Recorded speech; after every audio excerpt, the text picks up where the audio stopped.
Perkenalkan, saya dari Pakpahan dari Prodi Informatika dengan NIM 11S23051.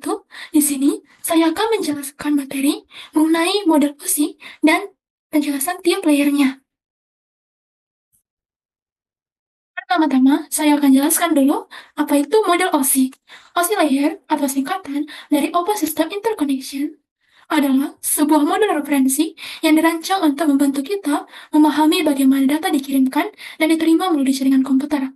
Model ini itu bagaikan peta jalan yang membagi proses transmisi data menjadi tujuh lapisan yang terstruktur dan logis.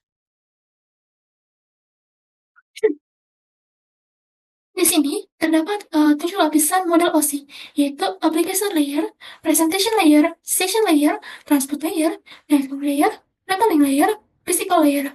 Di sini saya akan jelaskan pertama-tama itu dari physical layernya, yaitu layer yang paling dasar atau yang paling bawah. Ini ilustrasinya, yaitu yang pertama saya jelaskan itu physical layernya. Physical layer itu adalah lapisan pertama dalam model OSI yang bertanggung jawab atas pengiriman data dalam bentuk sinyal melalui medium fisik. Medium ini bisa berupa kabel tembaga, serat optik, atau bahkan udara dalam kasus jaringan nirkabel. Pada lapisan ini, data direpresentasikan sebagai sinyal listrik atau gelombang cahaya yang dapat dikirimkan melalui media fisik dari satu titik ke titik yang lain. Fungsi physical layer ini itu ada pengkodean data, yaitu mengubah data digital menjadi sinyal fisik, yaitu listrik, cahaya, atau radio, sesuai medium transmisinya. Kemudian bisa juga modulasi dan demodulasi, yaitu mengubah data menjadi format yang sesuai untuk transmisi dan mengembalikannya ke bentuk digital si penerima. Kemudian ada sinkronisasi sinyal, yaitu menjamin pengirim dan penerima sinkron untuk pengiriman data yang akurat. Ada lagi pengaturan topologi fisik, yaitu mengatur cara perangkat terhubung secara fisik, seperti misalnya bintang, cincin, bus, mesh, dan lain sebagainya. Kemudian ada penanganan error dasar, yaitu mendeteksi kesalahan fisik seperti distorsi sinyal atau interferensi. Setelahnya kita lanjut ke data link layer atau lapisan kedua. Lapisan ini bertanggung jawab untuk memastikan pengiriman data yang andal dan bebas kesalahan antar perangkat yang terhubung pada segmen jaringan yang sama.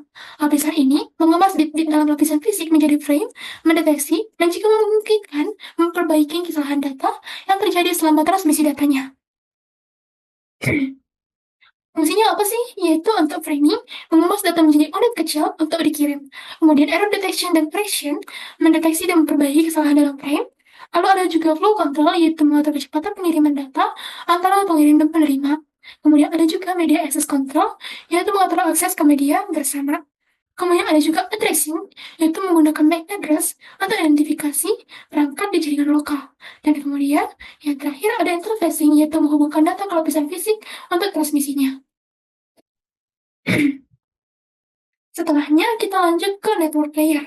Network layer ini itu merupakan lapisan ketiga dari standar OSI yang berfungsi untuk menangani masalah jaringan komunikasi secara rinci. Pada lapisan ini, data yang berupa pesan-pesan akan dibagi-bagi dalam bentuk paket-paket data yang dilengkapi dengan header-header tertentu pada setiap paket data tertentu. Kemudian, fungsi dari network layer ini yaitu pengelamatan logis, yaitu menggunakan IP address untuk identifikasi perangkat dalam jaringan, routing, menentukan jalur terbaik untuk mengirim data antar perangkat menggunakan router, fragmentasi dan reassembly, yaitu memecah paket besar agar sesuai dengan kapasitas jaringan dan menggabungkan kembali di sisi penerimanya. Kemudian ada quality of service, yaitu memberikan prioritas pada jenis data tertentu, misalnya video streaming yang lebih diutamakan, error handling, dan diagnostik, yaitu mendeteksi dan mengatasi masalah dalam pengiriman data antar jaringannya. Setelahnya kita lanjut ke transport layer. Transport layer ini itu berfungsi untuk mengatur pengiriman data antara aplikasi pengirim dan penerimanya melalui jaringan komputer. Layer transport ini memungkinkan data dapat dikirimkan secara teratur dan aman melalui protokol yang telah ditentukan. Adapun fungsi dari transport layer ini yaitu menyediakan koneksi antara aplikasi pengirim dan penerima, seperti yang tadi saya katakan, kemudian mengatur aliran data melalui jaringan komputer, memastikan data terkirim dengan benar dan aman melalui protokol yang telah ditentukan, menangani kesalahan yang terjadi pada pengiriman data, dan kita lanjut ke session layer. Sesi layer atau lapisan sesi adalah salah satu dari 7 lapisan dalam model referensi OSI. Lapisan ini bertanggung jawab untuk mengatur dan memelihara koneksi antara dua perangkat yang sedang berkomunikasi. Fungsi utama dari sesi layer adalah memastikan bahwa komunikasi antara perangkat berjalan dengan lancar dan terorganisir. Nah, session layer ini fungsinya ada beberapa, di antaranya itu pembukaan dan penutupan sesi. Session layer bertanggung jawab untuk membuka dan menutup sesi antara dua perangkat yang berkomunikasi. Proses pembukaan sesi melibatkan pertukaran informasi yang diperlukan untuk memulai komunikasi. Misalnya, mengidentifikasi perangkat dan menentukan parameter sesi. Setelah sesinya selesai, session layer akan menutup koneksi dengan aman. Kemudian ada sinkronisasi. Session layer juga bertanggung jawab untuk menyinkronkan data yang dikirim antara perangkat yang berkomunikasi. Hal ini penting untuk memastikan bahwa data yang diterima oleh penerima sesuai dengan urutan dan waktu yang benar. Kemudian ada manajemen dialog. Session layer mengatur dialog antara perangkat yang berkomunikasi.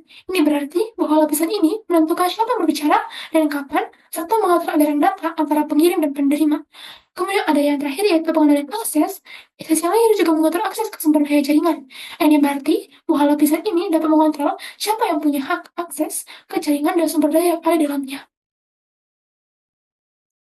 Kita lanjut ke lapisan ke-6, yaitu presentation layer. Layer ini punya tujuan utama, yaitu mendefinisikan format data dalam jaringan.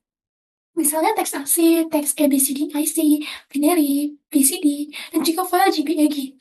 Selain itu, layer presentasi juga akan membantu untuk menerjemahkan data dalam baik yang dikirim maupun yang diterima dalam jaringannya.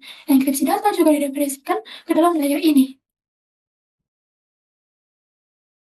Fungsi dari presentation layer itu saya bikin ada 3, yaitu konversi format data, yaitu mengubah data dari format aplikasi ke format jaringan, dan sebaliknya agar dapat dimengerti oleh perangkat penerima.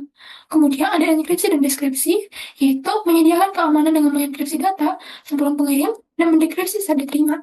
Kemudian ada kompresi data, yaitu mengurangi ukuran data untuk mempercepat proses transmisi dan menghemat bandwidth-nya. Nah, kita berada di application layer atau aplikasi yang paling dekat dengan penggunanya, yaitu application layer adalah salah satu dari 7 lapisan dalam model referensi OSI yang digunakan untuk mengatur dan mengelola komunikasi antara aplikasi perangkat lunak. Lapisan ini bertanggung jawab untuk menyediakan layanan dan protokol yang digunakan oleh aplikasi untuk berkomunikasi melalui jaringannya.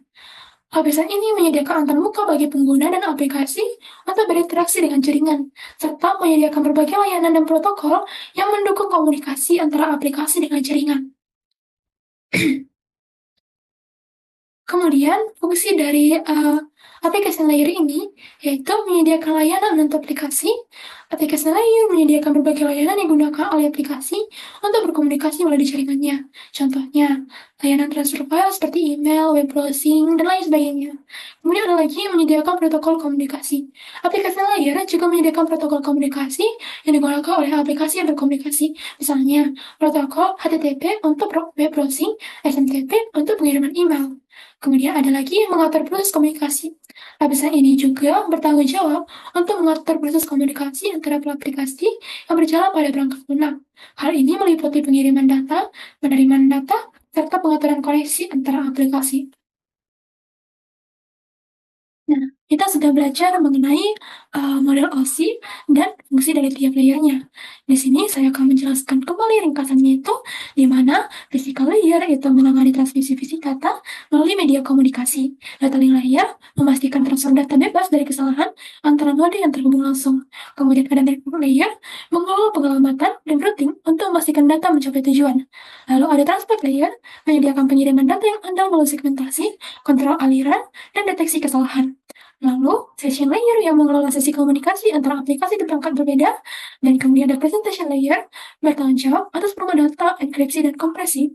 Kemudian ada application layer yang memberikan antarmuka untuk aplikasi agar dapat berkomunikasi melalui jaringannya.